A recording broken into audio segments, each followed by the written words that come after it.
Chinese leader Xi Jinping has created the most heavily surveilled state in history. And I'd like to dive into how Chinese surveillance tactics also impact Americans. You have described TikTok as, quote, digital fentanyl. Explain what makes TikTok so much more dangerous than Facebook or Amazon or any other US-based company that collects reams of data on Americans every day. Well, one, none of these highly addictive social media apps are good for us on some level. But what makes TikTok different is the basic ownership structure. TikTok is owned by ByteDance, and ByteDance is effectively controlled by the Chinese Communist Party. The other thing I think we have to concede is that the TikTok is so successful because the algorithm is better at addicting kids. And that's why the comparison to fentanyl, I think, is appropriate. The real concern with TikTok is not just that the app can track your location, which it can.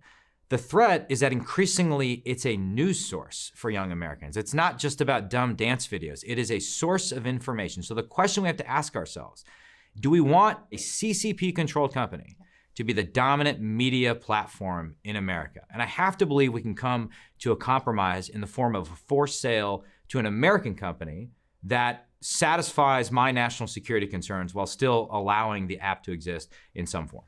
You referenced how many Americans are getting their news on TikTok.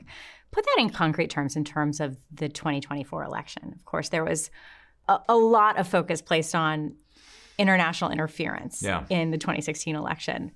What could the influence of TikTok look like in the 2024 election? It could have a massive impact. I mean, merely by tweaking the algorithm, you could downplay certain narratives, you could intensify certain narratives, you could enhance the core narrative right now, which is that America is a systemically racist, evil hellscape and all cops are bad. I mean, they're parroting this propaganda online on our social media platforms. And so it could have a devastating impact on our elections. And again, it gets back to the core issue. We don't want to give an entity like the Chinese Communist Party that weapon with which to not only influence our elections, but influence our sense of national identity or intensify hostility between Americans. America Against America is the title of a book written by one of Xi Jinping's closest advisors. And it also describes the strategy that they've deployed quite effectively to pit Americans against Americans and make sure